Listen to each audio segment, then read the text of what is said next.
We had quite a cold start to the day with sub-freezing temperatures. News 2's meteorologist Davis Nolan is here to tell us when our average last freeze is and also how late our last freeze has occurred in the past. Hey, Davis. Again, early this morning, it was frigid. The temperatures were in the 20s in most of Middle Tennessee, even making for a hard freeze in some spots. So when should we expect our last freeze? I talked to the National Weather Service's Mark Rose about the spring freeze statistics. In Nashville, the average date of the last freeze is March 29th. Now, surrounding areas that run a little bit cooler, their average date's going to be a little bit after that by a few days, maybe into early April. The record last freeze was April 25th. I think it was in 1910 because we got a rare late season snowfall that year. It was April 25th.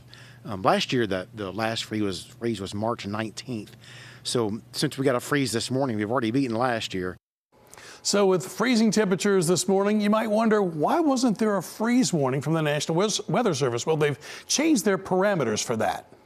We don't do frost freeze warnings anymore between October 1st and April 30th because it's still climatologically possible and reasonable to get frosts even in late September and even into April in some of the surrounding areas.